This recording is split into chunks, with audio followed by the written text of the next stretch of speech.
I don't know if you guys know this. The odds are showing, the markets believe that the Supreme Court is going to rule against Trump's tariffs, that he did them illegally, that it's not the power of the president to unilaterally create all these tariffs. It should be within the power of Congress. And if this happens, it's weird because I almost don't want it to happen so he doesn't have a way to blame.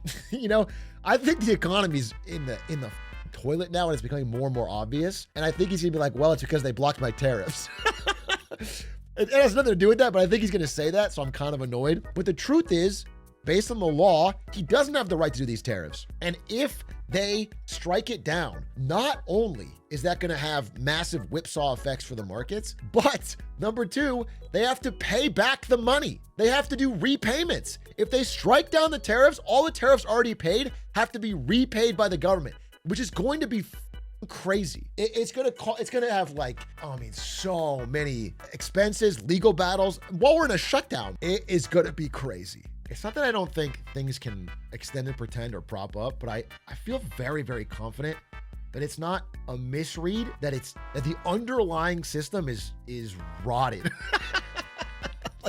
Ever since that Bill Moreland thing, I've been reading more and more and looking more. It's just like, dude, there's so much papering over. There's so much fraud and papering over of underlying cooked loans, assets, things that are propping things up. Yeah. Dude, it's a great statement. It feels like everything is somewhat Enron.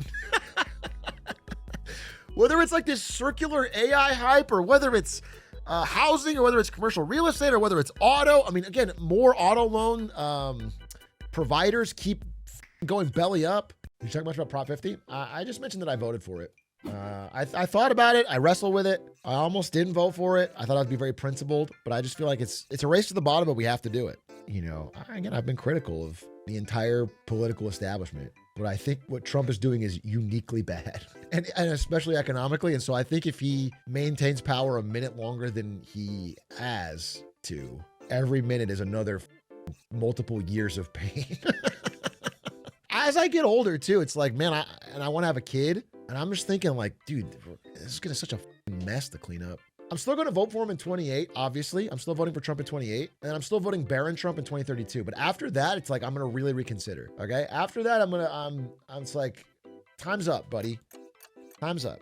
Yeah, I'm going to do it to own the libs. That's the first thing I'm going to do. What about if someone goes into debt with an auto loan for a reliable way to get to work? Are they making a bad choice just necessary one given the car market? It's tough because as an individual, you should try to do the best to make good financial decisions. Of course, I believe in that. At the end of the day, the buck stops with you. You got to figure it out. The access to easy money and the way these companies push it on people and they lie and they offer you deals they know you can't afford, they dangle it in front of you, it's predatory. It's a bigger systemic problem. It's this access to easy money has to come back to reality. The lending needs to come from institutions that actually own the risk. The real problem is that the people that lend the money can then sell your loan to they can pass the buck to somebody else. So they have no incentive to care if you can pay it back. Going off topic, how do you think the Dems are pulling after the election, the government shutdown record? Really well. I don't even think we know. They had 3 big wins yesterday. It does seem, and Trump said this in private. This is a leak from, he met with John Thune and the other Republican and Mike Johnson. Trump in private said he thinks the Republicans are getting clobbered on the shutdown. He thinks that they need to get rid of the filibuster and get over this, because if they don't, they're taking more damage than the Democrats. And I do feel like that's the case just because of the principle we talked about, which is when there's times of chaos and everyone's going, he said, she said, and they're pointing fingers at each other, people just blame the person in power. End of the day, they're going to blame the person in power. In the first beginning of it, they go, okay, it's your fault, or it's your fault. It's the Democrats' fault, it's the Republican fault. But the longer it goes, the more they go, okay, well, listen, this chaos, it is bad. And do you know what I'm saying? It's hurt yourself in your confusion. If they get rid of the filibuster, wouldn't that benefit the next Republican government? Yeah, that's why the Republicans, other than Trump, don't want to do it. Trump wants to do it. John Thune is saying no. He's saying, no, I won't do it, because if they win, then they'll have that power to use against us. Did you see that China produces nuclear power at $2 per kilowatt and the US at 15? Yeah, that's why when people say oh, nuclear is too expensive, I say, you're a idiot. The reason it's too expensive is because we don't do it. It gets cheaper the more you do it. You get better at it and it gets cheaper and cheaper and cheaper. And they go, oh, well. And it's always the people who say that who never care about things being expensive when it's any other government expense. It's so disingenuous, bro. It makes me so annoyed. It'll be the type of person who's like, listen, I don't care about government debt. We have to do this. We have to build this for people.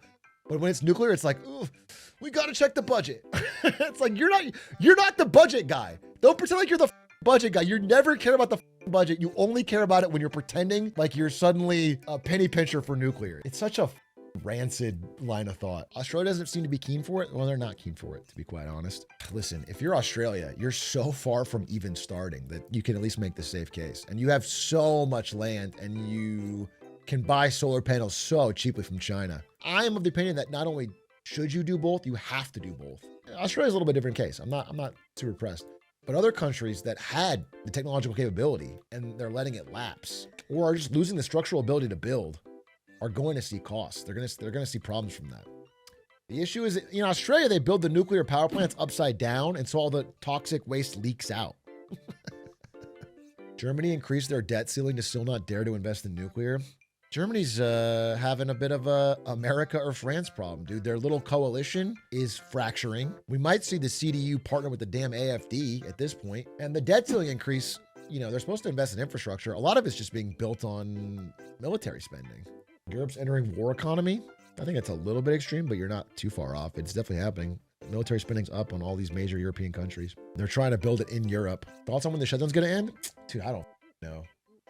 But I honestly am getting the sense that Donnie T is either going to force them to get rid of the filibuster or force them to cave. Because again, based on that leaked meeting today, he's furious and thinks the shutdown is hurting Republicans more than Democrats. That's what Donald Trump thinks. If he thinks that, then it will have to end soon. Listen, last night kind of shows, at least the Democrats, they can keep doing what they're doing. They don't have to cave because they're not getting hurt by it. So I don't expect them to. I do think there's a world where they have a negotiation. Everybody gets at least one thing they can show to their base and say they won. Like maybe they fund this is my prediction maybe, is they fund the Obamacare, American Affordable Care Act subsidies like the Democrats want, but they add like a stipulation that goes, it cannot go to illegal immigrants or something. Like they put it into the law or whatever. I mean, it's already not allowed to, but they make a big, and then both sides can go like, we got what we wanted. And that might happen. That might happen. Why couldn't we have done that a month ago? I think both sides thought the other side would be hurt more. Has Lena Khan said anything about what she's doing for Zoran? Oh, she got a few words. Wait, let's see them. Lena Khan, few words. Good morning, everybody. It's great to see you all. I want to start off by just congratulating our mayor-elect Mamdani on an incredible victory and a just remarkable campaign this last year. I think what we saw last night was New Yorkers not just electing a new mayor, but clearly rejecting a politics where outsized corporate power and money too often end up dictating our politics. True. And a clear mandate for change where New Yorkers can get ahead and where all workers and small businesses can thrive, not just get by. Thank you so much. That's sick. W Lena. WWW. Which politician should I follow for trades now that Nancy P is leaving us? Guys! The GOAT is retiring. The greatest trader of all time, Nancy Pelosi, the Wolf of Wall Street, the she-wolf of Wall Street, is retiring after decades in Congress. Now, to be clear, when she's retiring is January 2027. So she wants to make sure she's in office for GTA 6. After GTA 6, then obviously she wants to play. Once that comes out, she's it's time to cash in the chips and start buying some online currency for GTA. She's 85. She'll be, 87 when she retires? Something like that. Cool 87. A little young to be leaving American politics, but I see, you want to financial independence, retire early. Was first elected to Congress in 1987 at the age of 47. That is crazy. She was 47 in 1987, and she has never left Congress since. Too short of a run, I think. Too short of a run. She's older than a baby boomer? Wait, no, she's not. Is she? When was she born? Nancy Pelosi birth year, 1940. She is technically not a baby boomer. She's older than a boomer. She's like what zillennials are to boomers. She's like half greatest gen, half boomer. Did you see the new presidential walk of fame at the White House? No. Walk of fame? The presidential walk of fame. Wow, this is real. You know what? Wait a minute. Let me show you guys what we're talking about. They added a presidential walk of fame. It looks like this to the side of the White House. It says the presidential walk of fame in gold. There's a bunch of gold and there's all the presidents and you can walk along it. Looks a little tacky. Guys, this is my straw. I've supported Trump through thick and thin. You know I have. I've been a diehard day one, make America great again guy, but this is tacky. You know what I'm saying? This is tacky. Everything else, I feel like he's killing it. He's crushing it. It's a golden age. But this, I don't know that I can do this. Is Biden there? God willing, he's not. If you put a big auto pin picture, then I'm back on his side.